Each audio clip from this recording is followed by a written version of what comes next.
Hello everybody, this is Scott. I just want to take a minute to say hello to everybody and kind of catch up on things. For those of you that have been with me a while will notice that I've changed the name of my channel to Canteen Cup.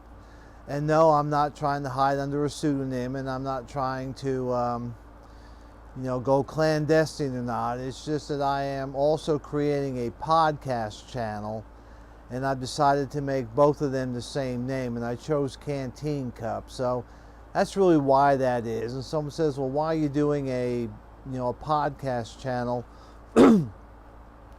as well as a YouTube channel? I said, well, because I watch things that are going on with YouTube, and I watch what's happening to some voices out there that are on YouTube, Facebook, and Google, and it's it's disconcerting, we'll say. It's not frightening yet, but it is disconcerting that some voices are, being silenced. And while I don't put a lot of bad stuff on my channel, I don't think, I do anything that's out of the ordinary. Of course, that's today, and then tomorrow it might all be different. But I try not to generate a lot of stuff, too controversial. I do like people to think, and that's really my plan, is to get people to think. So anyhow, the podcast is there. Plus, the other thing with podcasts is that they can be reduced down to MP3s and WAV files, and they are more easily transportable. To make a YouTube video takes gigabytes. To make a podcast takes megabytes. Much different. So I will post below my podcast channel. I don't have any podcasts yet, and I'm still a ways off of getting that set up. I just wanted to let you know why the change is. And so you're probably saying, well, why did you pick Canteen Cup? I said, well, I like Canteen Cup. It brings back lots of good memories. I still have my military issue Canteen Cup, and I've done a lot of things with it. Of course, I've drank out of it. I've eaten out of it. I've shaved out of it. I've washed myself out of it. I've made popcorn out of it. It's a very versatile and very broad in nature on the uses you can do. I know people that have actually dug with a Canteen Cup, and so it's just a good tool. It talks, it talks a lot about this channel being very broad-natured, when it comes to topics and discussions, and I want to kind of keep it that way. The other thing I liked about Canteen Cup is when we were out in the field, a lot of times the mess hall would bring out a cistern of coffee. Of course, they didn't bring any cups out, and so you had to whip out your Canteen Cup out of your web gear. I used to use Alice gear to kind of date myself a little bit, but we would all, kind of hover around the coffee and, drink a cup and kind of, shoot the breeze a little bit. We used to call it smoke and joke, and hang around for a couple of minutes and have a little informal, get together, talk about the day and such. And I kind of hope that this channel kind of goes that way too. And so I have a couple topics I want to talk about tonight. I do have some notes over here that if you see me look at, that's why. I want to make sure I cover them all and kind of keep them in the same order. One of the things I want to talk about, if you look at my backyard today, you'll see a bunch of trees like right about there that are in the yard. I did a lot of trimming today, trying to turn my jungle into a park, and it's one of those hot and humid days. It's in the 80s, the humidity's way up, and after a couple hours of work, I had to take a break. I had to call it quits. I can't work in the heat as well as I used to, but I did stop and get myself a refreshment. No, it's not an adult beverage. I typically don't drink adult beverages. This is just water. But I did want to show you the cup. It's something I'm a little bit, I'll say, proud of. It comes from Sam Culper in Forward Observer, and it's from some work I did with him, some intelligence gathering work. Sam Culper runs a website, and it's called Forward Observer, and it's where he teaches people how to become intelligence analysts. And why is that important? Well, it's very important. You need to understand the world about you today. Not just the world about you, but the world about you, what's going on in your neighborhood, what's going on down the road, what's going on over there, what's going on back there, what are your neighbors doing, how do they feel about things, who can you depend on when things go bad, who can't you depend on, if something happens, how will you leave, which road will you go, that way, will you go that way, will you go that way?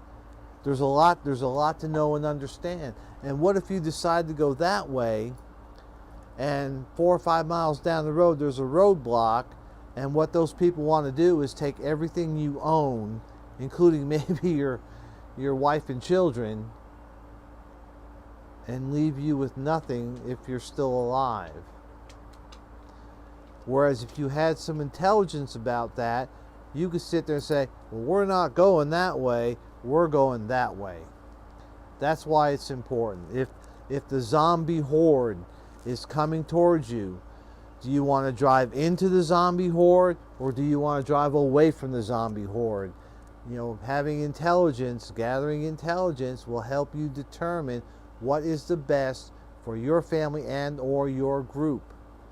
It's very important that if you are in a group, if you are in a mag, a tribe, a community, a church, whatever, that, everyone says, well, we have one intelligence officer. That's not enough.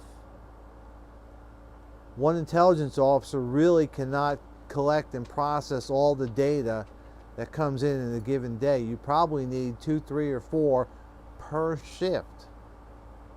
If you run 3 shifts, that's 12. If you run 2 shifts, that's 8. Everybody should be able to collect, analyze, and disseminate the data. Now, when you look at this cup, it says ex notitia victory. Ex notitia is Latin, and it means from data. So it says from data victory. And you guys out there, you need to learn. You need to do what's called an area study. You need to understand what's going around you. You need to understand completely so that you or the leaders of your group can make informed decisions about what the group should go, how they should do it, maybe even where. But by being informed, you'll make better decisions. Sam Culper says, information drives the battle. And we, in the military, we depended a lot upon intelligence, reliable intelligence, to help us make the decisions we needed to make so that we would have successful missions. So go see Sam. I'll put a link down below. Go see him. Sign up for his classes. They're well worth it. They'll help you. And like I said, you should have at least a couple ACE officers, intelligence officers in your group. And while I'm here, I'll give the shameless plug. If you're new to my channel, welcome. If you're an old timer, this is not that old a channel. I'm glad to have you back. I hope you're enjoying things here. But if you're new and you kind of like what you see, go ahead and click that subscribe button. We'd like to have you with us. We're growing slowly, and that's okay. My function here is not to entertain. My function is to provide information to help you decide. Kind of like Fox News. I report, you decide. But it's important that you guys get this, that you guys start thinking. And that's really what I'm trying to do, is get you all to think. Because you've got to think. You've got to make your own decisions. Think, think, think. Make your own decisions. Because when it comes time, when the rubber grips the road, when it comes time to vote or whatever action you're going to take, you need to be well informed about what you're doing. Because if you've chosen wisely, life will be good. If you didn't choose wisely, then you have to live with that decision. So think.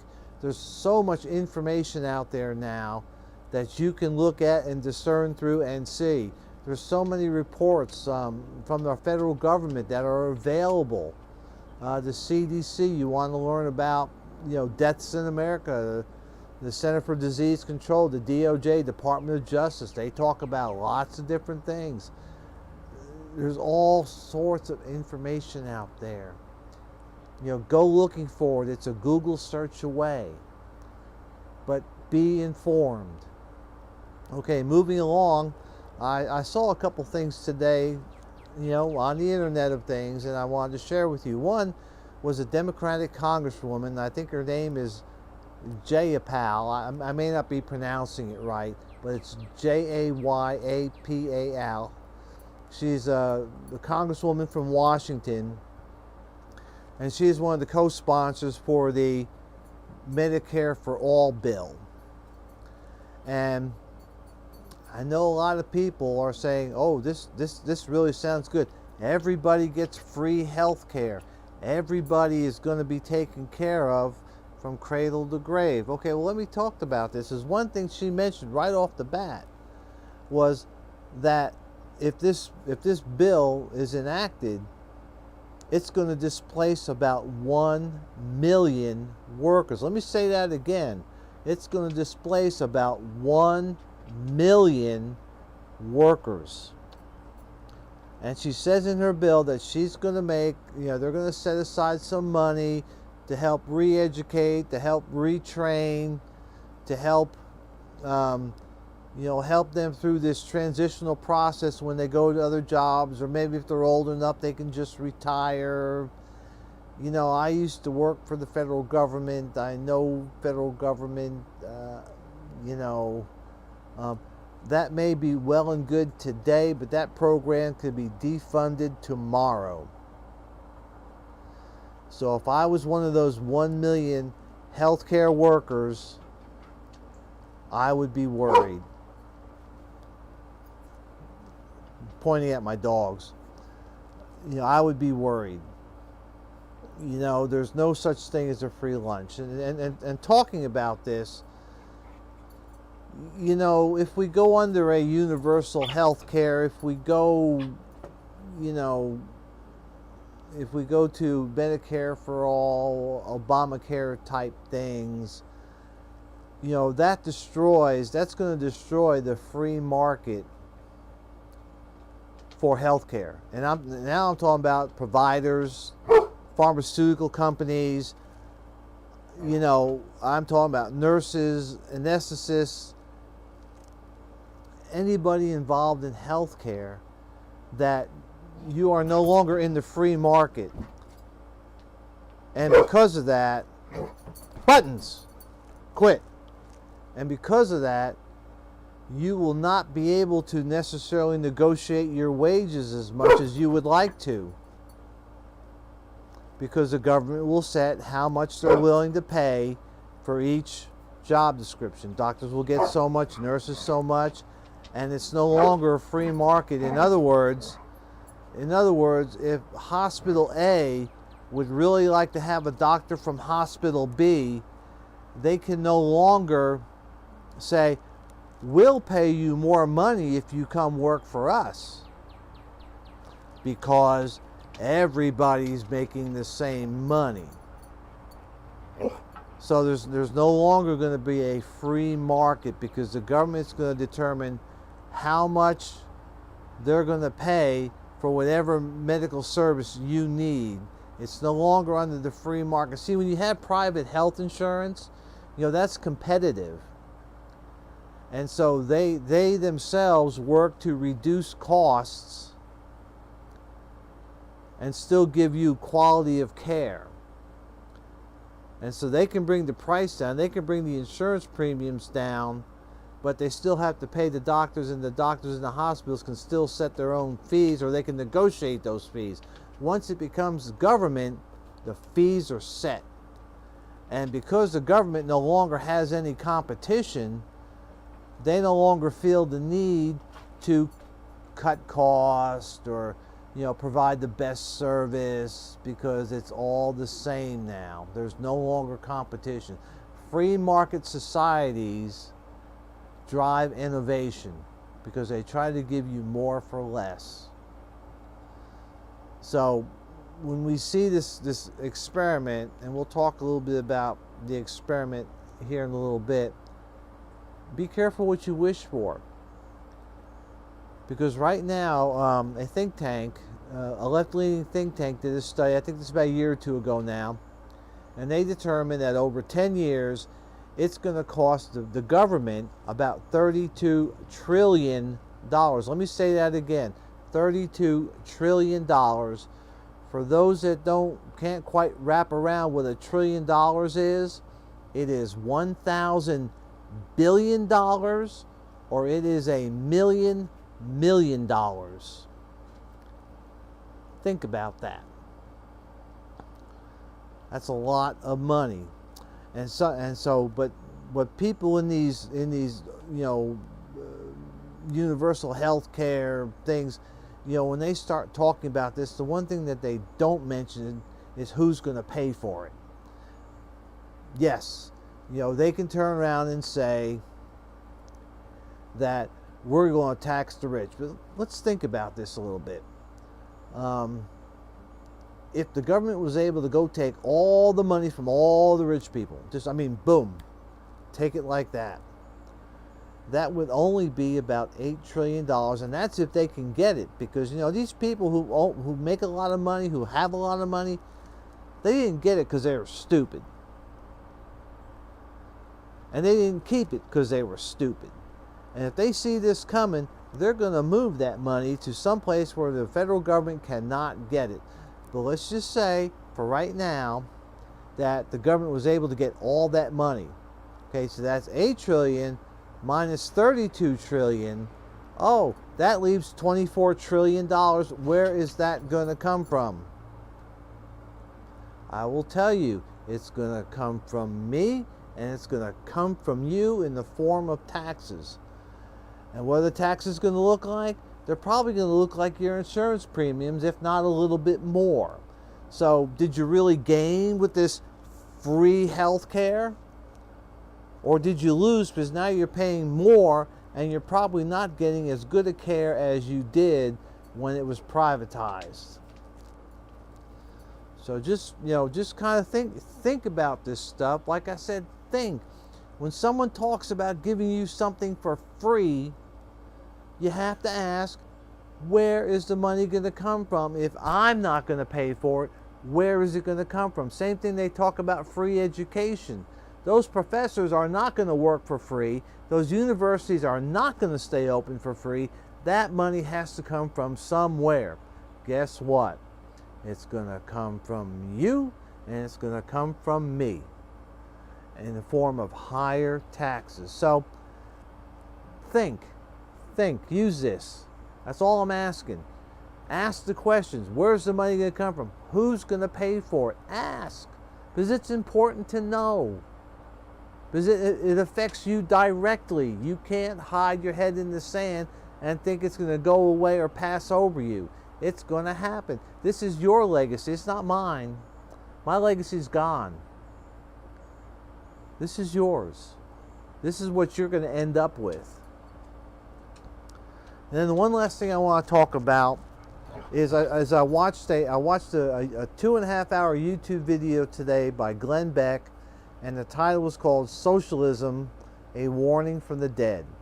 It was a very good, very well produced video, and it talks about socialism. And it talks about what socialism is, examples of it. I mean, we can look at Venezuela today, and we can see what has happened to Venezuela. That is what socialism sometimes does. So take a look, take a read. I'm not asking you to, watch this and then say, well, Scott, you're just trying to make me a federated republicist or something. I'm not. All I'm saying is that if you want to be a socialist, then you need to understand what that really means. And you need to understand what's going on today. That's what I'm saying. I'm saying think. I'm saying study. I'm saying read. I'm saying don't just sit there and let people feed you stuff that may or may not be true. You need to know in your own heart that it's true. And all I'm saying about this video from Glen Beck is go take a look at it, and then you can look at whatever other video you want, but at least you'll have that exposure, and it'll help you make a more informed decision. because this affects you young people today. The decisions you're making today are going to affect you a lot longer than they're going to affect me. And I'm trying to help you to think, to reason. We've lost that. We've lost the ability to think. We've lost the ability to reason. We've lost the ability to discuss and argue. And what I mean by argue is not, having a knockdown, drag out fight. When you have an argument with somebody, you're discussing opposing points. We've lost that ability. And that's a shame, because that's how things get resolved. That's how people learn, by being able to sit down and argue. And you can agree to disagree, but at least you can consider the other person's thoughts, and at least you can kind of swill them around and mix them in with your own thoughts. So check out the video. I'll put a link below. If you like what you see here, hit subscribe. Love to have you with us. For all you guys that have come back for more, great to see you. And you'll be safe out there. Be safe. Be secure. We'll see you.